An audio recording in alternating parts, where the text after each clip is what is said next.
following is a production of Medfield TV.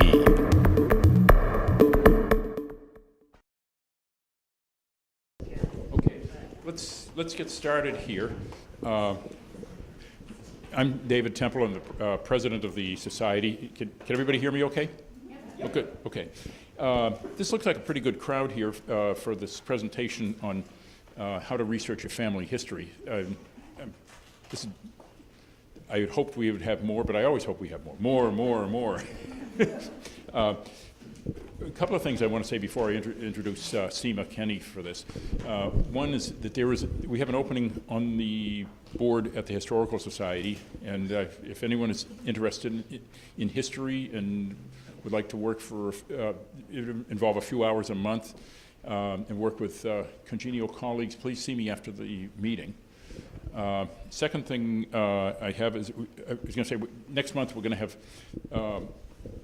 two student curators, one of whom is sitting over in the corner there. They're going to be doing a presentation on the music in the school, the history of the band, and in Medfield in general. Are you going to be is it going to be any musical performance as well? We'll see. Maybe. Okay. Okay. Try to twist her arm. Yeah. Okay.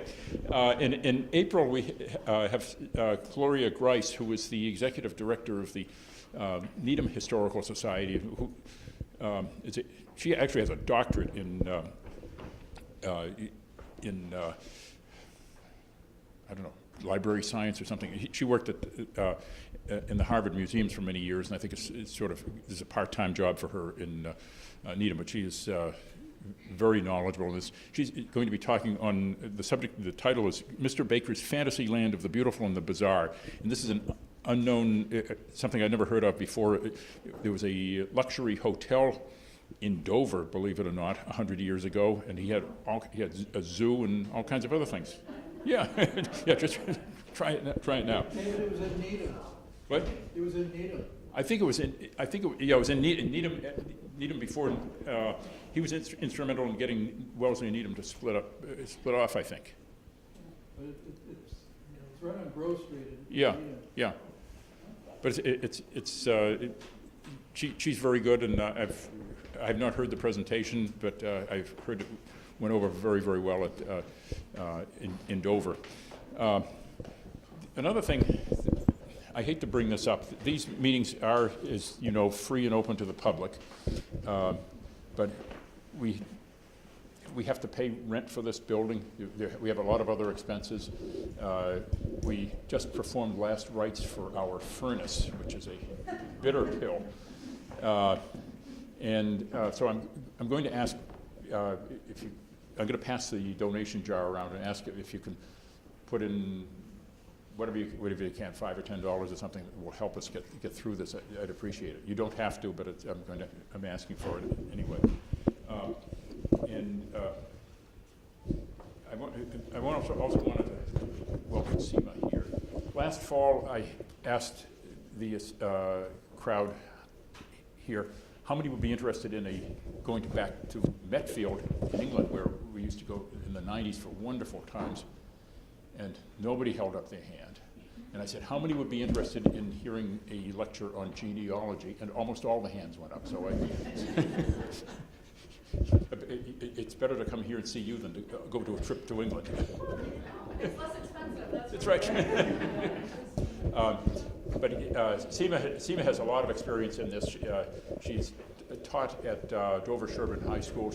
I went to see her in Milford, where she was performing at the senior center.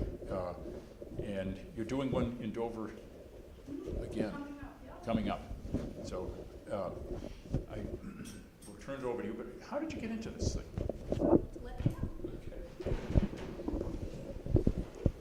Well, thank you very much, everybody, for being here and showing an interest in my passion, my current passion. Who knows? Changes every once in a while. I live in Upton, Mass., which is, I don't know, took me about 45 minutes tonight to come down Route 109 to get here. So it was a nice, easy ride. I like that. I have been doing I've been doing genealogy since I was a little kid because I was very privileged. I got to know my great-grandparents when I was little. They were around until I was almost 10. Well, they had 8 children. 6 of them lived within traveling distance of their parents' house. And of course, me being a great-grandchildren meant that many of those other 6, besides my grandmother, had children and great-grandchildren also in the area. And it was a tradition that you all show up at their house on Christmas Eve for Christmas Eve dinner. I was constantly asking my great-grandparents, who is this person and how are we related? So that was kind of where I got started because I didn't know who all these cousins were, and some were my age and some were much bigger, but they were supposedly still the same kind of cousins. And my grandmother was one of the older ones, so, you know, when you have 8 or 9 kids, there's a big age gap between that oldest and youngest. And I've dabbled in it along the way, and then of course, you know, having 3 children of my own took up a little bit of time.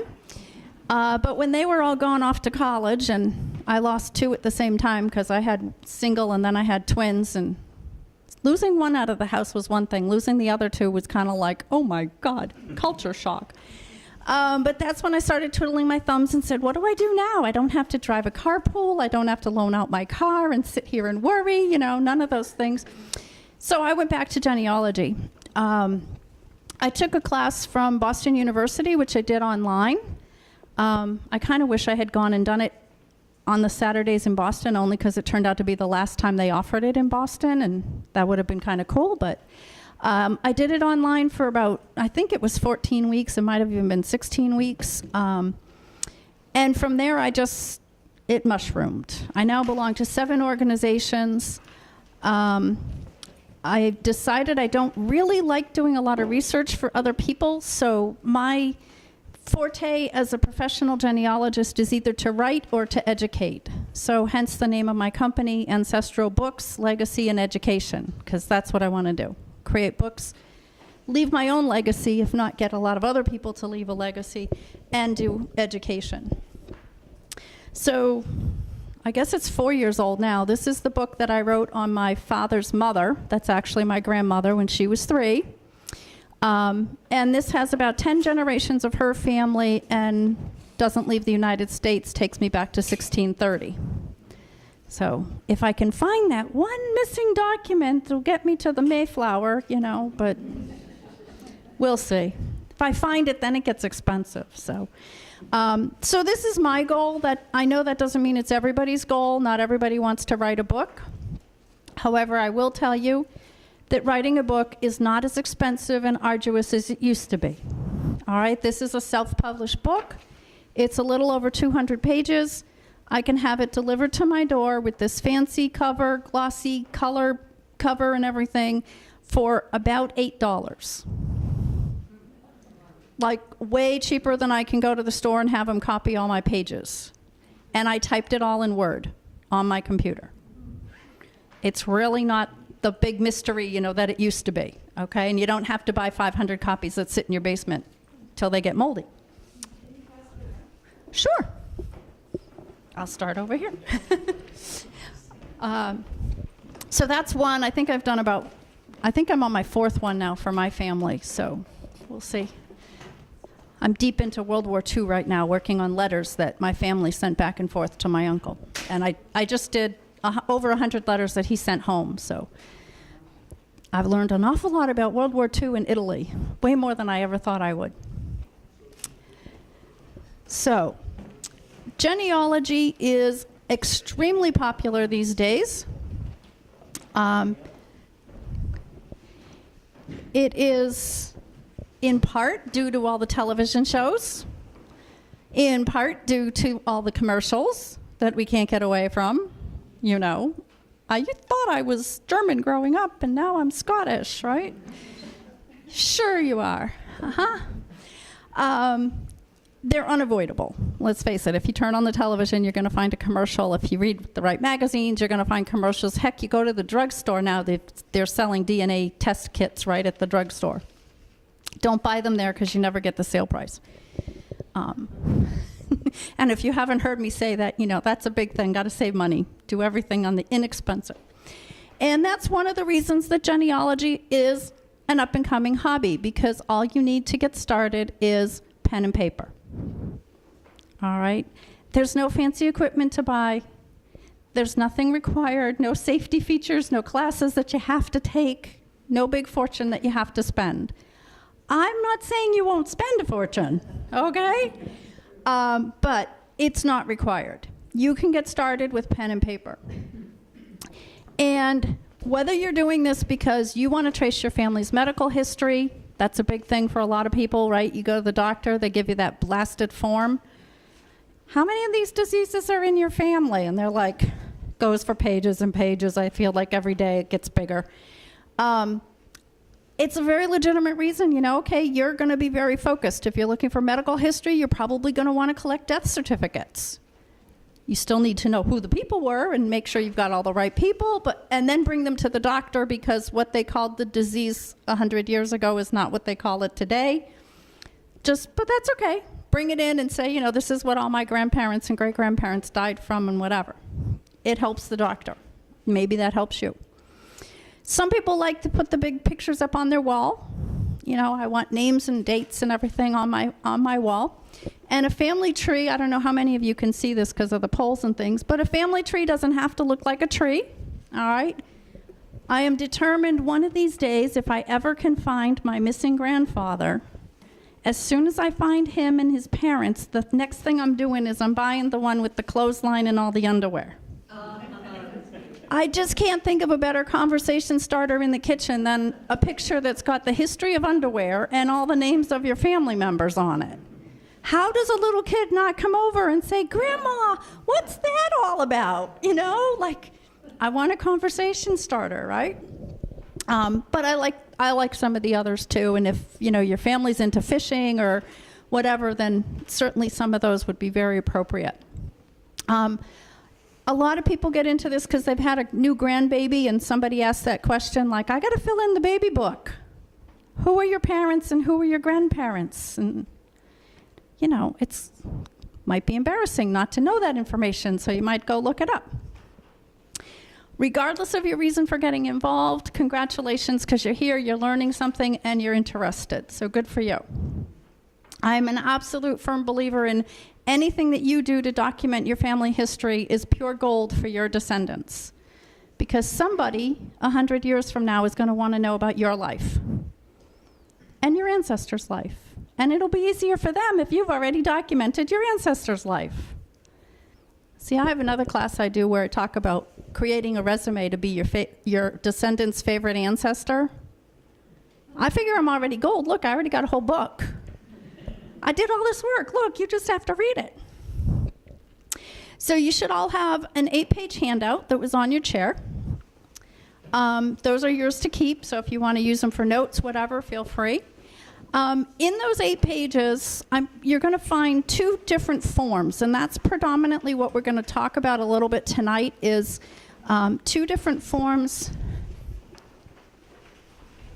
There's a couple more up front if you need more copies. There are two forms that are very prominent in genealogy. They've been used for hundreds of years. So whether you use them to document your family or you just go to a library and you find that, somebody else wrote one of these crazy charts, it's important you know how to read them. So that's one of the things we're going to work on tonight. So let's start out by taking a look at the Pedigree Chart. And you have 2 copies of each of these charts, and that's so if you want to take notes on one tonight, you still have a blank one when you get home. If for some reason you can't find the blank one, my website is on the back of the handout, and you can go there and download the form from there too. So I want to make sure you have a place to start. So a pedigree chart is all about documenting your direct ancestors. All right? So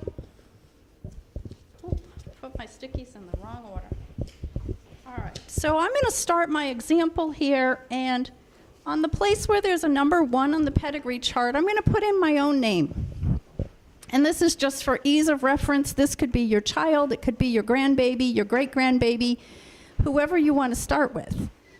Obviously, if you start with your great-grandbaby, it's a little easier because you only have to do half the chart, quarter of a chart, gets easier. So I'm going to put down my own name first, and you should see that underneath the number 1, there are the letters. Oh, let me move my sticky. You'll be able to see it better.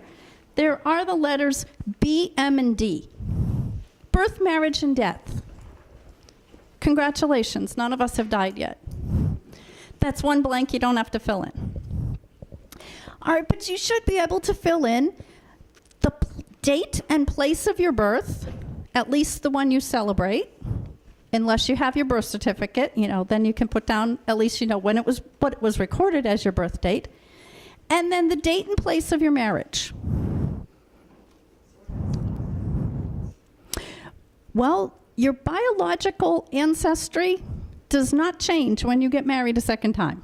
Your mom and dad are still your mom and dad, and their parents are their parents. And so that doesn't mean that you don't want another chart for the second husband's family or something, but yours isn't going to change.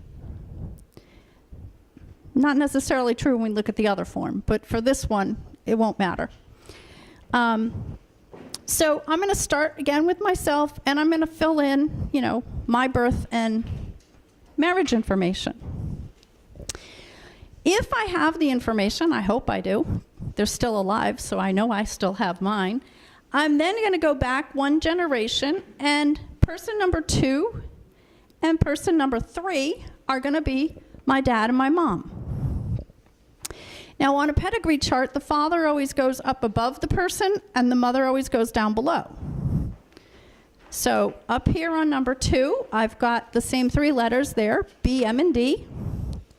But you notice down here on number 3, I've only got a B and a D.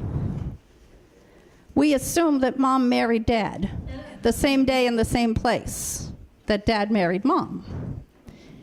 Now, anybody ever have trouble reading somebody's handwriting? So how many times do you want to write the same thing with the chance of making an error? Right? Because every time you rewrite something, there's a risk that you misspell, or not misspell, but you might change the original spelling. You might make a mistake, transcribe numbers, whatever. So we don't want to have to be writing too much stuff too many times here. So we're going to assume dad's marriage date is mom's marriage date in place. Now this is good for 4 generations. So I also get to go and fill in grandpa, grandma. Oh wait, he's kind of in the wrong spot there. He's going to confuse me. And another grandpa and another grandma. Right, so that gives me 3 generations. And then I get to do the 4th generation. Great-grandpa and great-grandma. And repeat, right? Because I've got 4 sets of great-grandparents. So one lesson you can get out of this pedigree chart: every generation there are twice as many people. 1 me, 2 parents, 4 grandparents, 8 great-grandparents. 16 great-great-grandparents. Yeah, you ever watch those shows on TV and they set out the scroll and it goes back to your 16th great-grandfather. Believe me, they have a lot more than one 16th great-grandfather, right? Look how many we got. We didn't get anywhere near that far back. So, I filled out a chart. I wish I could fill out my pedigree chart and have all these names filled in. Some things that you should notice. With the exception of the primary person, the one I put up in green there, all the men have even numbers. All the women have odd numbers. The man's number is always twice the number of their child. So, my father's number 2, his father's number 4. Grandpa's father is number 8. Okay? These are just little tricks so that as you're reading a really old one, and some of those names are not obviously male or female. Hepzibah, male or female? you'll know based on where it falls, right? What kind of number it is. There was another one I just did today from... Males are always going to be evens, and females are going to be odds. So if you find one of these in a library and you see one of these names that you've never heard of before, and there's plenty of them, it helps you to figure out with that number whether they're male or female. It should have an odd or even number next to it. So that gives me 4 generations. Well, what about all those other ones? How am I going to get back to my 16th and 17th great-grandfather? They're not going to fit on the page, are they? You'd be surprised what some people try to fit on one sheet of paper. You can get pedigree charts that will let you put 15 generations on one piece of paper. Anybody got like a really super fine pen you want to write with and a really big magnifying glass? I'll stick with 4 or 5 on one 8.5 by 11 sheet of paper because I can read them, right? There's no sense writing them down if I can't read them later. So the other thing we're going to do on here is there's a place, always on a pedigree chart, to number the chart itself. So this is going to be chart number 1. And when I go through and I decide, oh, well, this great-grandpa, let's see. Oh, that's Andrew from Sweden on my chart. Those are my Swedish immigrants, Andrew and Ida. So if I know who Andrew's father is, oh, wait, that's Swedish. Of course I know because his last name is Gustafsson, which means his father's first name is Gustav. Makes it easy. When I want to start another chart and do Andrew's pedigree, I'm going to move him down here. He's going to become number 1, but not on chart 1 because I already used that. He's going to be on chart 2.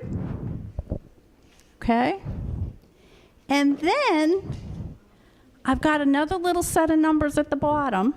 And I know they don't show up too well on here because I've used this chart for way too long.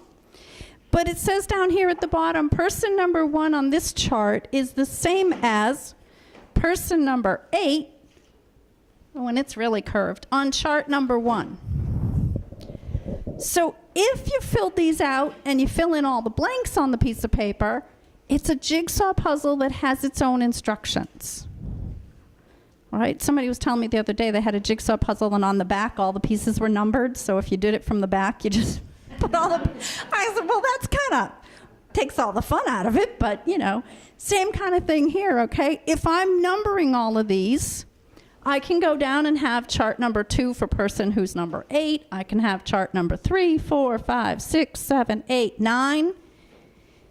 And those are only going to go 4 generations, so then I'm going to have charts, 10 through whatever to fill in the rest, depending how far back I get. So if, see where you took your grandfather off there, the Swedish one? Yeah? Now, if you do your grandmother, is she chart 3? Yes. But if I didn't know these people and I was, going to start down here with this could be chart number 2. There's no magic about who becomes chart number 2, 3, 4. Depends what order you're doing them in. That's right. Exactly. How the charts connect. That's all that's telling you is how do they connect. So when you have a big, nice room like this, when it's not set up for an audience, right, you can come in with all your charts, lay them out, and you get this great big picture of your family, all right? And believe me, it's not as hard as it sounds to end up with all these generations. You just have to hit the right book that somebody already wrote. And there are libraries where you can find those books. What do you do with children?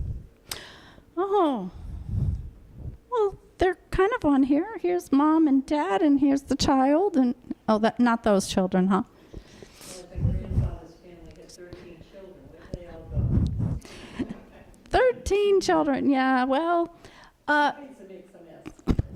They're on the next form that we're going to look at. No, right away. Other questions on this one? And these are common things. These are things that people have been filling out since the 1800s. So this is not brand new by any means. You will find these in a historical society. You will find them in a library's history room. You will find them in a genealogical library. Anybody here ever gone to New England Historical Genealogical Society in Boston? Okay, so some of you have gone. You know you're going to find these kind of things, whether they're printed in a book, they're stuck in a notebook. Again, if all you do is fill out pedigree charts and say, you know, these are people I knew and their dates and all of that, and leave them in a notebook, that's what a lot of genealogists do. They don't write books, publish them, whatever. They just, okay, I did all my pedigree charts. Now, if you want to be a really good genealogist, you got to write on the back of the pedigree charts too. Write down where you got the information. What happens when you find out, oh, that wasn't the right John Smith? And you got to erase a whole branch of your tree. Don't you want to know where you found that information so you don't go use it over again? Your reader is going to want to know where you got the information for two reasons that we can talk about today. And I have my own predicted reason why my descendants in 100 years are going to want to know where I got the information from. But they want to know where you got it so they can go back and read it for themselves. Okay? They also want to know where you got it so they can look and say, did you use the most possible original document that you could possibly find at the time? All right? You're not held responsible for finding the newspaper in the middle of the barn walls that nobody's discovered yet because the barn is still standing, you know. But when it falls down, we know we're going to find all these ancient newspapers because that's what they used to use to insulate, right? You can't be held responsible for not knowing that there was an obituary in that newspaper in the barn walls. Unless that newspaper is digitized and it's available at your local library, easy enough for you to find, then somebody's going to hold you accountable for, well, did you even look? Can you tell me that you looked? So we want to be able to document, this is where we got the information, because we want to find it, our descendants are going to want to find it, and we want to prove to them that we used the best source we could. I actually got knocked in a review on my book because it cites another book that a cousin of mine wrote on part of my family. The book she wrote is this thick. Every single thing in it is documented to an original source, but I only documented to that book because I hadn't gone to all those town halls and looked up all the documents. Because if you read the beginning of the book, I said, I want this in print before my father and his older brother pass on because I want them to read it and give me more stories. One read it, none of them gave me stories, but I tried. I may get to those town halls someday, but at least I know my cousin did. So if I don't get there, you know, there's books on my shelf that the kids are told, these stay. They do not get burnt, they don't get donated, they stay with the family. So we want to know that information. My other reason for documenting these things is I'm somewhat convinced that by the time my great-grandchildren start researching me, they're going to believe that everybody who lived in the 2000s had Alzheimer's and that everybody was Looney Tunes and didn't know what they were talking about. So I need to put down that, no, I got this because I lived through it in the 80s, 90s, you know, whatever. I need to let them know that I did it when I had all my at least what I think are all my mental capabilities, right? Who knows? So, other questions or concerns about this form? Well, let's take a look then. See if I can take these off in a little bit of an order here. Let's take a look at the other form, which answers Carol's question, because she wants to put those 13 children somewhere. 13 sounds mild, by the way. I have families that have 18 children. Well, the mother gave birth to 18. Doesn't mean they all survived. Oop. The other form we want to look at, the other one that's included in your handout, is called a family group sheet. And from the name, you might guess that, oh, this is where we're going to group together who's in the family. So on this one, we do have some spots at the top that are not necessarily obvious, I guess I want to say. Whoops, there goes Grandpa. That's okay, that's the grandpa I don't know the real name of, so he can fall. So that would actually be, assuming I'm, again, starting with myself, those would actually be grandparents, my parents' parents. And part of the reason for that is if you end up with a line, like I have, in Lancaster, Mass, I'm related to the original Sawyers up there. One point in time, there were 42 people named William Sawyer, all living in the same town. Thank you. All related to each other. Love it. And 2 of them are in my direct line. Well, so if I just see here, the husband is William, I have to remember exactly, wait, which one has which wife, you know, if I can put their father's and mother's names on it. It's just a way to help me keep track of who I'm looking at on this particular page. What I'm really concentrating on this page is mom and dad, or maybe it's grandma and grandpa or anybody else, and being able to list all those children. So I'm going to put me, and I do have, not 12, but I do have one sister, so, you know, I have to talk about her once in a while.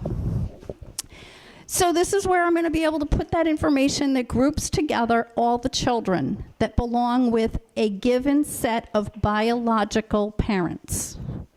So this is where you might end up, you've got a second marriage, you're probably going to have a second family group sheet, whether there's children or not, because you at least want to show mom had that second husband or dad had the second wife, third, fourth, fifth, whatever, depends what century you're looking at. This is also a great place because when you've got a lot of female children, this is the place where you get to record who did they marry, i.e., what's their new name. Because you're probably going to want to have to research that husband of theirs to find something out about grandma. Because who did grandma go to live with after grandpa died? One of her kids. You got to know the names of all of them so you can figure out which one she went to live with, who was taking care of her, whatever. So we want, you know, especially for those females, because at least up until now, it was common that the females would change their names, makes them a little harder to do research. So we want to get that family orientation put together.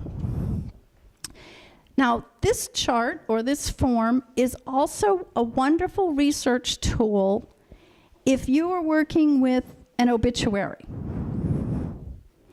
I have my grandmother's obituary, my father's mother, the one in the book. And from her obituary, I can start 8 family group sheets. Because what does an obituary tell me? All right, she died in 1960, so it's an old obituary where they didn't charge you an arm and a leg for every word you wanted to print, so it has a decent amount of information. Well, it tells me my grandmother and her parents, so that's one family group sheet. It tells me her brothers and sisters, so there's one family group sheet for each of her 3 brothers and sisters. She actually had 4, but one died before she was born. So she's not mentioned in Grandma's obituary because Grandma never met her. It tells me her 3 children. So that's 3 more family group sheets. I'm kind of mentioned. It says that she had 2 grandchildren. That's all the big mention I get in her obituary. I was 2. That's okay. But that tells me that, you know, at least one of her children has children. Maybe 2 of her children had children. If it wasn't that it was me and my sister, I wouldn't necessarily know. But since I know exactly who the grandchildren are, it's easy to put them in a spot. But if you get that newspaper article about your family, whether it's an obituary, it's a wedding description, oh my Lord, the anniversary parties. Anybody here have a 25th or 50th anniversary party that got written up in the newspaper? Oh my Lord, they used to put in everybody who came and where they came from and how long they traveled, and this one won the prize because they came the farthest and all that. I want a book of family group sheets when I'm reading one of those, because I got to figure out who all these people are. You don't go to a 50th anniversary party for just any Joe Schmo, do you? I mean, usually you're related, right? So this can be a good tool for grouping these people together. It can be a good tool for figuring out that, oh my God, there's 42 Williams. Which one of them was in the rebellion? Because all it says in there is, William Sawyer served. Thank you. Could you tell me which one? No, they all have the same freaking middle initial anyway. What difference does it make? Tell me what age he is? No. So very useful tool for organizing your information as well as just documenting. Oh, you know what else we can document on here? Nicknames. Ever find out when somebody died or got married that they had some name you never heard of? Right? Oh, we always called him, Baldy. No, his real name was something else, whatever. You can put all that information in here. Again, use the back, put in some information about where did you get these things. Page protectors are wonderful if you want to put the family group sheet in and then you put behind it the obituaries and the wedding announcements and the birth announcements and all of that. They're all in one piece of plastic now. Make sure it's not PVC plastic. Make sure it's archival so it doesn't destroy the newspaper if you're putting newspaper print in there. We got to think of a lot of things when we're trying to organize all this stuff. So take advantage of these two forms. Like I said, you will find them in various libraries. It's a winter project to just start filling them out for your own family. Think about other things you have in your home that might give you more information to include on these. Do you have? Oh, I'm starting to accumulate them, even though I said I never would. Those boxes you bring home from somebody else's house and say, someday I'll go through them. Yeah. You know what's in there?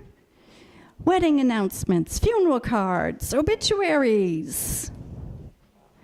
And probably not for strangers. So take a look through your own notes, just for your own immediate family even. How many of your nieces and nephews do you have their birth announcements for?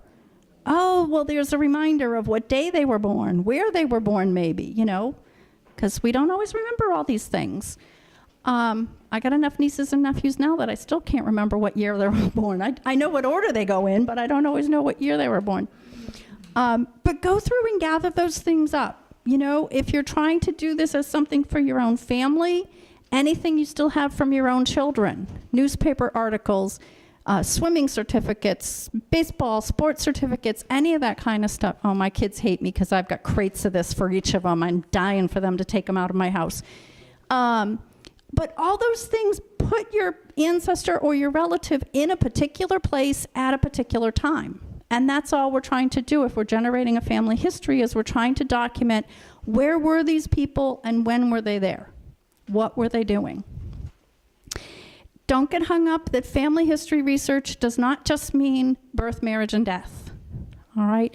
It means when you see, and I have one great-grandma on my mother's side, I have her obituary, and it tells me that, oh, she was in this German singing group, whatever the name of it was. I have yet to go look up what was that group, when did they meet, how often did they meet, why did they meet. I know my grandmother family came from Germany, so I understand why she was part of that group. I'm sure she probably did speak German, at least for a little while of her life. Not to me, but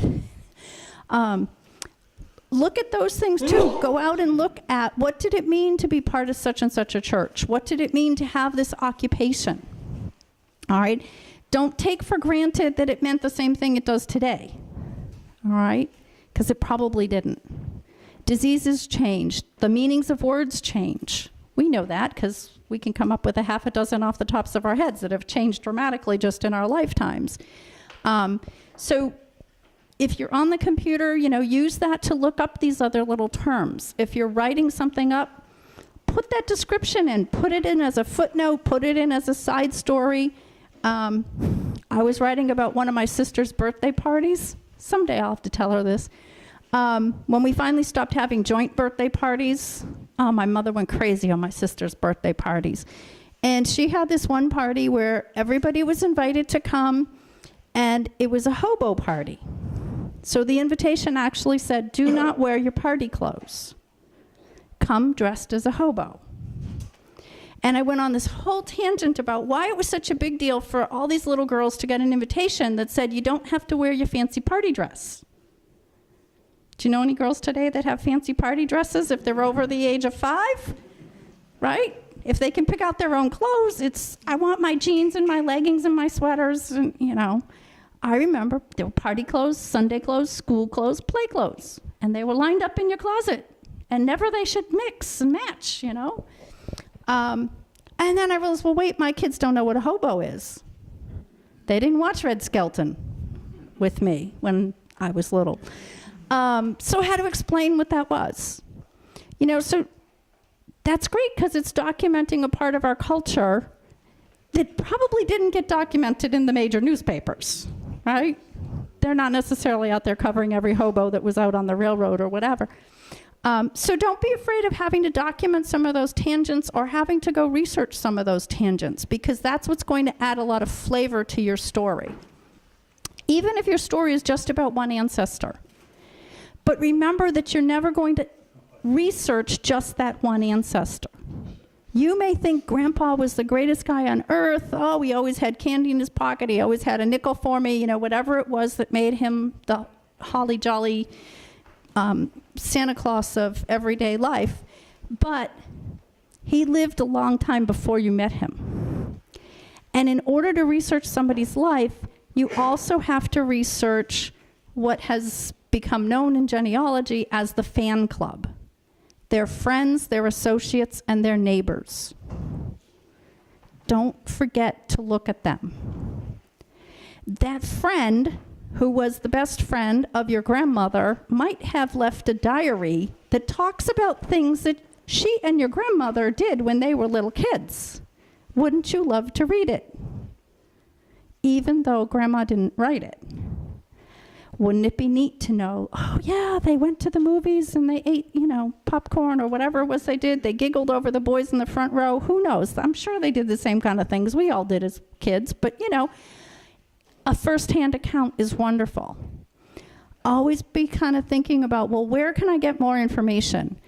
Try to put yourself in your ancestors' shoes. Where would I have written something about this? Who would know more about what I did here and there?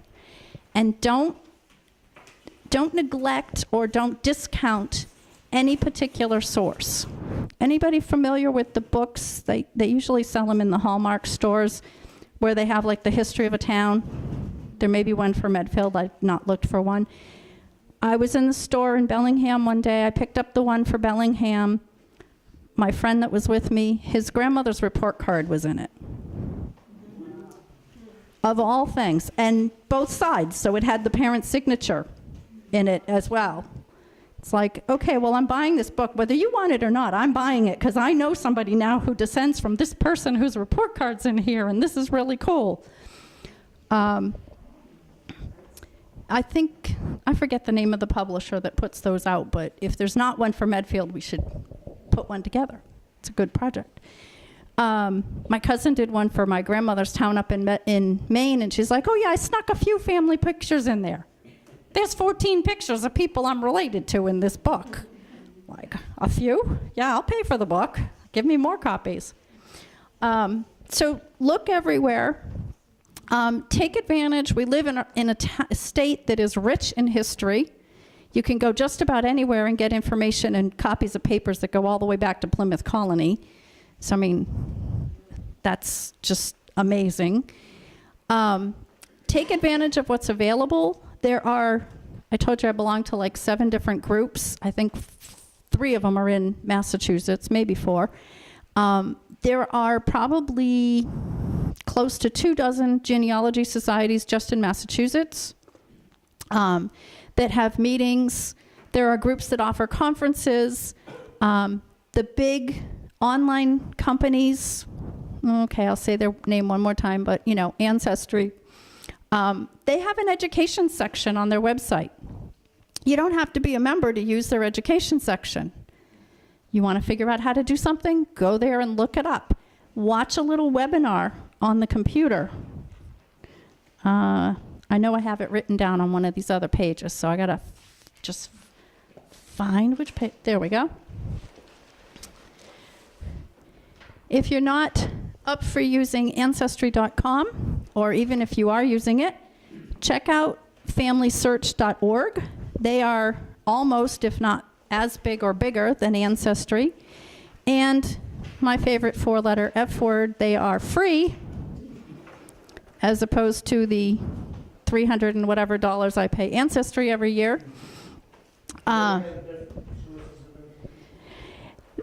Not always different, but there are a few different, and there are definitely different concentrations. So depending what part of the world you're looking for records in, I might recommend one over the other.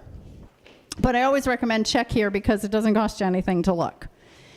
There is a conference that happens every 2 years. Obviously, that's outdated because that's from 2017. But there's a conference that happens every 2 years in New England, the New England Regional Genealogical Conference.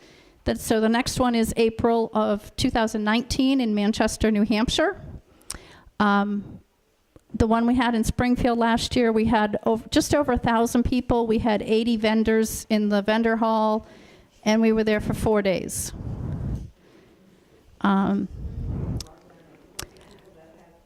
It's that particular one for the 3 days of the main conference. We had every hour there were 7 different presentations you could choose to go to. So it's presentations, it's the exhibit hall, there's networking at lunch and dinner, there's just sitting in the hallway and talking to people that turn out to be your cousins, which is fun. A lot of people walk around wearing name badges of like all the surnames they're researching and different things. It's a really crazy time, and the 3-day conference runs about $150. So I mean, it's not a outrageously expensive conference, and New England's not that big, so most of us can, you know, get just about anywhere in New England within a reasonable time. So that's another educational aspect for you.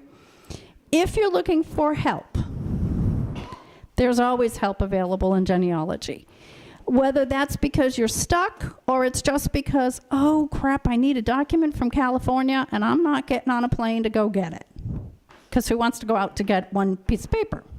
Not very logical. There is an Association of Professional Genealogists, and that's their website at the bottom there, appgen.org. They have a wonderful directory where you can look people up by name, by specialty, by location. It's an international organization. So if you found that link back to that beautiful castle in Scotland and you know that you're related to them, you know, and you just need a picture or whatever, you might find somebody on that list in Scotland who will have a picture and they can email it to you. I usually tell people, you know, these are professionals. Yes, they're in it to make money. It's like getting a referral to a doctor, whatever. You know, if you write them a nice email and say, oh, I just found out that I'm Polish and I have no idea where to start with my Polish research, they will probably send you back a list of 5 or 6 websites that you can look at, keeping their fingers crossed that when you get stuck, because we all get stuck somewhere, you will write back to them and hire them to help you.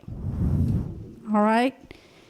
Let's face it, none of us do this for just the fun and glory of it, although we might as well, because there aren't too many people actually making a living doing genealogy, as much as we'd like to say we do. So those are just a few other resources, but keep your ears and eyes open. There's so much in Massachusetts that you can take advantage of to learn more. I was just talking here with a couple people. There's a conference in Franklin, Mass. every year at the Church of the Latter-day Saints. which is on Jordan Road in Franklin, and this year's conference is on April 7th. I know that because I just submitted my subject matter that I'm going to speak about there. It's a free conference for the day. You probably get to go to 4, maybe 5 different lectures for the day, and what they will charge you for is if you want them to make you a lunch, they will charge you for the lunch. Seems pretty reasonable. And I think they're still going to offer, I won't guarantee it, but in the past they have offered a printed syllabus where you get the handouts from all the sessions, and there's a charge for that. But you're also able to bring your own lunch, just don't bring anything with caffeine in it because that's not allowed in the church building. But there's plenty of off-street parking. And it's a fun day. A couple years ago we had like 500 people there. It's on Jordan Road in Franklin, Mass. I think they call the conference the New England Family History something. She always sends me just the abbreviations and I can never remember what all the letters mean. But anyway, so I hope I've given you some ideas of what to do with the information you have, where to find a little more information. And let me also tell you, if you're not up for writing a book, I know we're past Christmas, but the drugstores do this all year long, even though they don't advertise it. You know those photo calendars that the drugstore says at Christmas, 12 photographs, you can make a present? This is one I did for my father a long time ago with his family. Figured if I gave him a little every month, he might listen. No such luck. This is one I did for my own kids, just different houses that their ancestors have lived in, and little snippets on the different pages about this is who lived there, when they lived there. So there's lots of ways to share the information with your family that doesn't mean they have to sit down and read a 200 or 300 page book, you know. Lots of games. I get all kinds of ideas. Feel free to ask because I'll share willingly. So that sheet, let me see if I can find it in here just so we can tell everybody what we're looking at here. The question is about this sheet, which I think is like page 6 in the handout, about how are we related.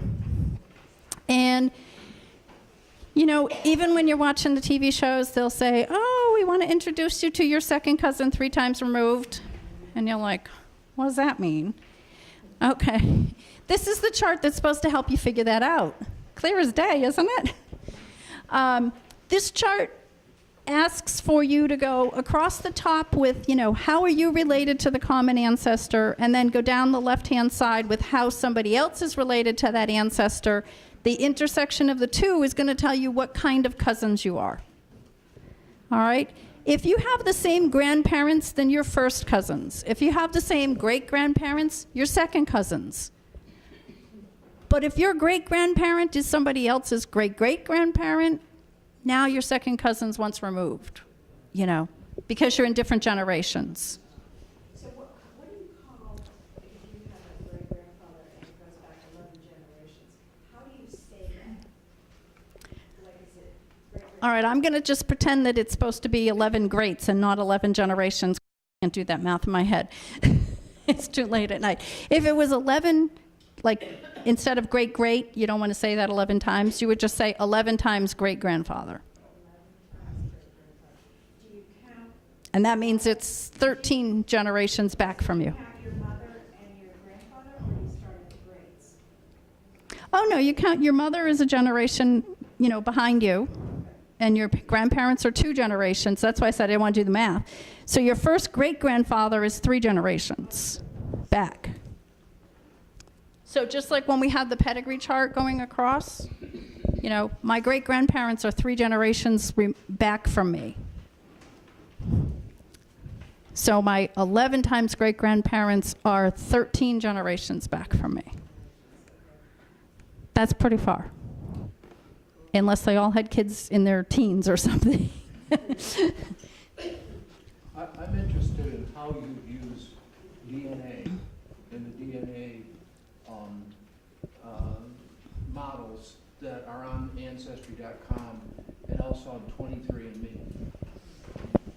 All right, I'm going to have to come up with a quick answer here because I could talk for hours about just that. First of all, I will say, I know it's enticing if you haven't already done it. You see all the commercials. Oh, yeah, I'm going to get the DNA kit because it'll tell me about my family. Yeah, maybe. It'll tell you your ethnicity from hundreds and thousands of years ago. What the DNA test is good for is confirming that you did your research properly and you hit all the right countries, you know, that's really where your family came from. Or going in the opposite direction, find a living cousin who maybe has the information and did all the research. But you can't find the cousin if you didn't do a little research. You got to at least research back to your great-great-grandparents in order for DNA to be really helpful. Because that's typically, you're mostly going to find fourth cousin relationships, so that means you need your great-great-grandparents in order to say that, oh yeah, we match. And if they're fifth or sixth cousins, you got even 2 or 3 more generations after that you've got to have an idea where they were, when they were there, in order to find those matches. So when you do a DNA test, yes, you get the pie chart, and isn't that nice? And I have all kinds of questions about mine and my sisters because we are exact opposites. Yes, don't assume that your siblings have the same DNA as you unless you're all identical. And yes, we will match. A lot of us in this room will have DNA that matches each other. Everybody who's born with blonde hair is going to have a DNA match with everybody else who has blonde hair. That doesn't mean you're cousins. It's actually less than 1% of our DNA that determines our individuality, which is what they're trying to compare in order to find the cousins. So if I do find somebody that I don't already know is a cousin that I match with, you know, I'm looking for how much of that DNA matches. I have tested my father, my sister. I've now tested 2 of my children. I have a couple cousins on different sides that have tested. And that's really the biggest benefit. If you can get 1 cousin from each of your grandparents' line to test, you have gold. Because that's the easiest way to tell which branch of your tree somebody's going to match you on. Because if they match that known cousin on your paternal grandfather, then you know it's on that quarter of your tree. If they match the grandmother on your mother's side, you're going to know it's on that quarter of your tree. Otherwise, it's a shot in the dark. Where do they match? You've got to figure it out. And you've got to hope that they're interested in figuring it out. So we can talk a little bit more, but I don't want to go too far because really that could be an hour's discussion. When you start this first chart, Uh-huh. and you are the number 1, Yes. but then you have to make a whole new chart if you want to do your husband's thing. Yes, you do. Your husband's pedigree is different than yours. So you, Number 1, so you'll be doing. yes. Yeah, so you just have, but you end up with multi. Well, because right, but your husband's family history is not the same as your family history. So in many cases, you want to keep them separate because if you... What I mean is you just end up with many. Yes. Unless you want to start, you know, with one of your children, then both you and your husband are on the same pedigree chart. If you start with a grandbaby, then you're only filling up 1/2 of it because, you know, your daughter-in-law or son-in-law's part, you may not even research. Do they have digital templates for these charts? Absolutely, and most genealogy software uses that same kind of a chart. And there are plenty of, if you just go to a search engine and you type in genealogical software or genealogy software, you're going to get a list of about 20 different programs, most of which have a free version you can download. They also have a paid version that has more bells and whistles, but you can download the free one, try it out. If you don't like it, go back and download a different one. Never re-enter. We always export and import because names and dates, if you keep retyping them, they change, you know, because you don't read them the same. You make typos, all these neat kind of things. So export and import because it's much safer. So yeah, and they're going to have reports. I mean, you're going to be able to print a pedigree report off of a piece of software. It's going to look like a pedigree chart on your screen. Lots of different things. You had a question, sir? Yeah, I was curious if you could trace family history back to a particular town. Mm-hmm. I assume like going to some town hall is the best place. If you want to go back and try to find records of your family, how do you approach that? I mean, it's probably knocking on the door of the town hall. How do you pull the call and start that kind of research? Okay, so the question is, you've traced your family back to a given town. Now, what do you do in that town to get more information? I usually suggest that you start at the Historical Society, because they're more in tune with the history of the town than the town employees, who may be transplants who came because you gave them a job. But certainly you want to check for the town records. You want to find out, we're in New England. In New England, a big thing to look at are town reports. They used to list all the births and deaths. All the bills that the town pays get listed in the town report.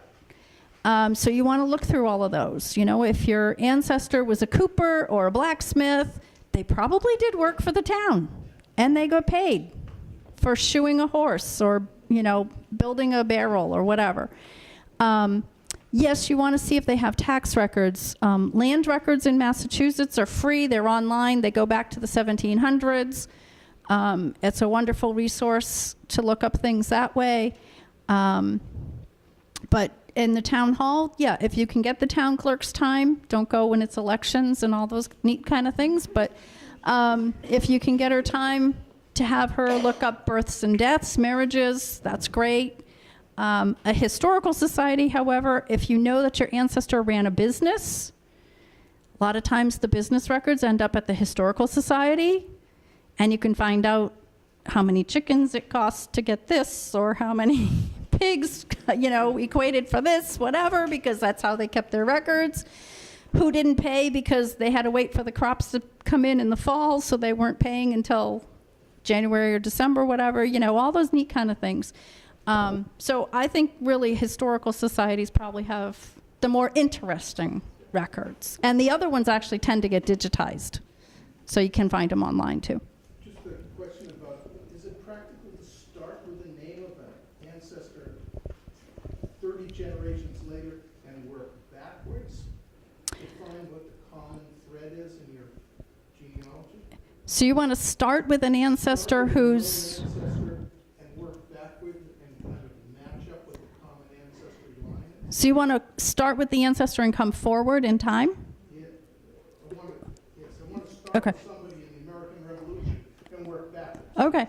If you're positive that they're an ancestor, it's absolutely legitimate to start with that person and come forward.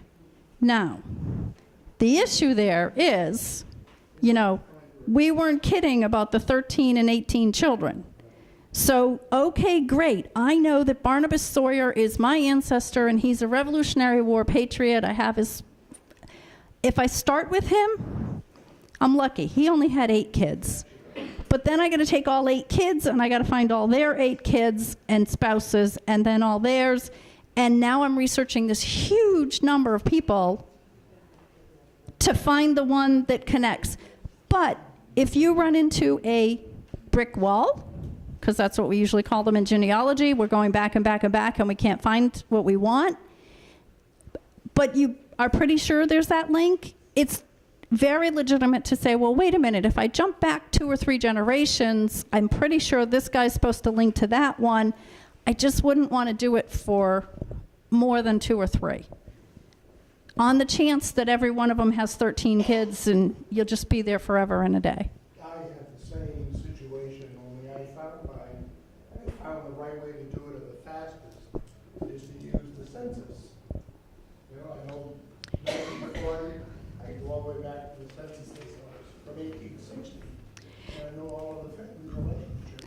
And the censuses are a great place to work with. Unfortunately, there are ones that are missing, and there are a lot of census reports that don't tell you relationships. So you can be making assumptions. Almost everyone I have is father, the head of the family, wife, daughter, son. All right, that tells me you didn't get back before 1850. That tells me you didn't go back prior to 1850. No, I'm talking 1860. Yeah. Well, see, you lucked out. 1850 is the first census where they put relationships. Well, no, 1850 is the first one where they put everybody's name. Up until then, it was only head of household. 1860 is the first one where they put relationships. Yeah, that's where I found my fourth grade grandmother who was 100 years old. And 1890 census is predominantly missing. So there's a 20-year gap there, which is a big problem to fill in. I was wondering, with the software, are there any that allow you to attach files like a voice file, a JPEG, or anything? A lot of them now do have options for uploading videos, audio files. Most of them allow you to upload graphics, whether it's a photograph of a document or it's a photograph of a person. You know, you can upload all of those. The one I used for years, I could upload photos, and I can tag the photos like what age they are. And I've amazed my husband's family by printing out a tree where I had everybody's picture when they were 5 years old.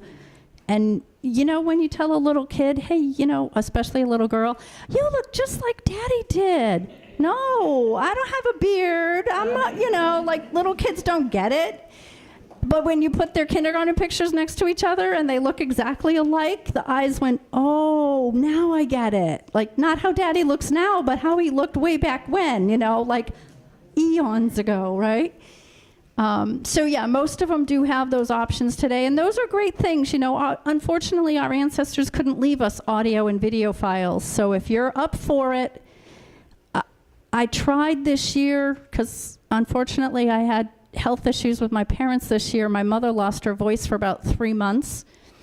And oh my God, am I going to have a fit when she dies and I can't talk to her. I mean, I could see her and I couldn't talk to her. And my son was supposed to record everybody at Christmas. I don't think he did it, but I had asked him, I said, my ultimate Christmas present, if you have your microphone and your camera, will you just go around the room and ask everybody to say the name of everybody else who's in the room? Because I figured that way I'd at least have my mother one more time on tape saying, Seema Jane. He didn't do it, but I keep her on my phone now. I keep one of her phone messages because every time she calls me, Seema Jane, this is your mother calling. Yes, I got it. Okay. So yeah, most of them do have those kind of things. And it gets into issues, and I'm sure our cameraman here probably knows more about it than I do, about how often you've got to upgrade some of those things. But also, just one tip. My wife was getting an award at a conference in Salt Lake City, so I just went over the Mormon church has Oh. they have this responsibility to baptize your ancestors, and they had they welcomed people in and to use their resources. oh, the Mecca of genealogy, the library at Salt Lake City, the Granite Vault. They own Ancestry. Oh, they do? We found that there's often lots of errors that are in these records. And particularly if you look at some of the databases, you'll find errors in it. What do you recommend for quality control? I think that's part of, the fact that humans are doing a lot of this, and that's what I'm saying, we can all read the same document. It doesn't mean we're all going to read the same words. Unfortunately, I could show you my mother's handwriting. That's Exhibit A of how not to write something you want somebody to read later. I know that on Family Search, when they have a group index something, they always have two people index the same document, and then they have a third person who breaks any discrepancies between the two. So if I transcribe something as an E, but you transcribe it as an I, there's a third person who's going to look at it and make a decision which one of us is right. Doesn't mean that the third person's right either, but they're going to try. A lot of it goes back to bad handwriting.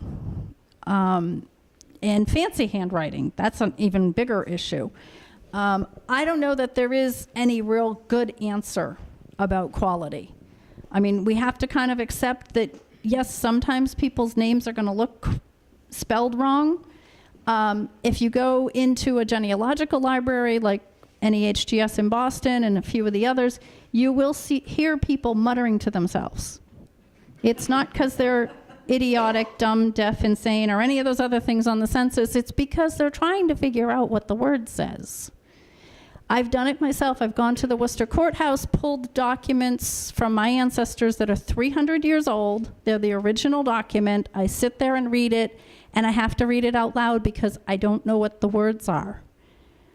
I could probably give you 6 different ways to spell the word son, meaning my male offspring, including one I saw in a will that said S-O-N-N-E. I sat there going, what is this? What is he talking? And luckily it was followed by a name, which I recognized. I knew eventually he really was talking. I've also seen a son, male offspring, referred to as S-U-N, you know, which at least it's the same word. But that's part of the problem with English, too, you know. How many ways can you spell something and how do you pronounce it and all of that? Well, yeah, and somebody's name. And if you get into some of the foreign records, you have to really learn their alphabets because the way they pronounce a letter isn't the way we pronounce it, and that causes all kinds of crazy spellings for things. But it's something to be aware of. You're all going to hit it. There's none of us that are exempt from it. It's going to happen. And there's not much we can do to get around it. One more question, because I think Dave wants to get us all eating snacks out there. Sure, the source checklist, which is in your handout. I think that one must be, well, so I can find it. Yeah, so this is just an idea for you to kind of look at and say, well, if I'm looking for such and such information, where might I find it? And if you are researching and trying to research in depth a particular individual, you know, how many of these kinds of records have I tried to find for this individual? My husband thought I was crazy because I wouldn't let him throw out our tax records for our cars until I recorded everything off of them. I said, look, now I know exactly when we bought which car. You can tell as our family got bigger, the cars got bigger. As the family gets smaller, the cars get smaller. It tells me something about the family without having to know who was even in the family, you know? So you just never know what you can get from various documents, but I have used this as a checklist just to say, you know, when I'm really searching for something else. Matter of fact, even when I was writing that book, my great-grandfather, I had very little information about him. He died when he was 43, so I mean, short life. I'm like, but I gotta have a little more for the book, you know, I need more than 2 sentences on the guy. And all of a sudden I realized, well, wait a minute. On the back of all his children's birth certificate is the address where the kids were born. Dad must have lived there at some point. Well, come to find out, even though when he was born and raised in Maine, and while he lived in Maine, his name was George Albert, but when he lived in Boston, and that's where his kids were all born, he was Albert George. If I hadn't gotten those addresses and gone to the city directories, I never would have found him as Albert because I wasn't looking for him as an Albert. He was a George. Everywhere I looked, he was a George, except when he worked in Boston. And I don't know if that's because there were other George Andersons, and he said, I'll use my middle name to make it easy, or what. But it was the only way to find any more information about him. And then I found the 9 places in Boston where he lived while he was working on the MBTA. He died from catching pneumonia driving the trolley cars in Boston in January. Can you imagine? They used to not have windows on the trolley cars. I wonder how come he got pneumonia. One thing I was going to say, at the Historical Society, the 2 things that most inquiries are about when people walk in, are either about family history or the house. If you live in an old house, we've got binders full. That sounds like Romney, doesn't it? Binders full of old house photos and information on it. But their family files are just arranged alphabetically, and it's kind of it's a bit haphazard. If you go in, if it's an old Medfield family like Adams, there'll be this many on it. But if you're not originally from Medfield, you may, maybe if you had a kid who got on the honor roll, that would be the only thing you'd find, or maybe even less. But it's a good place to start, and I'm sure that every other historical society has similar files. I know ours does because I'm working on a project in Upton right now to create an index to all the pedigree charts that we have at the Upton Historical Society, because we have books and books and books of them, and nobody knows other than their pedigree charts, nobody knows what names are in the book, so they never know when to tell somebody to look at them. And it's, it's a lot of work that somebody did years, and most of them are filled out by people that are on the page, so it's firsthand knowledge. So, yeah. What about somebody I have one of my grandparents was born in Sweden, and of course the names change. And I don't know anything about it. Would that be a rat hole which you just never get out of if you even tried to look at it? Oh, no, not at all. My Swedish ancestry, yes, patronymic naming will drive you insane. Up until the 1850s, actually up until the 1900s in Sweden, you could have a mother, father, son, and daughter, and they all have a different last name. Oh, yeah, it makes it loads of fun. However, if you can find one Swede in the Swedish records, the Swedish records are all linked to tell you, when you're done with this record, go to this page in this book, and you'll get the next record. So once you get one, they fall like dominoes. And if I get really stuck, I have a brand new third cousin I found in Sweden through my DNA test. Our great-grandmothers are twin sisters, so we have a high percentage of our DNA that was shared. And I've never answered an email so fast in my life because she wrote me in Swedish, and all she put at the front in English was, "I don't know if you read Swedish or not." And I just answered and said, "No, I don't. Please write in English." I kind of knew what she was saying, but not a lot of it. But so she's my go-to when I don't understand something. I send her, either the record or I copy the words the way I think they're spelled, whatever, and she'll translate them and send them back to me. So anyway, thank you very, very much.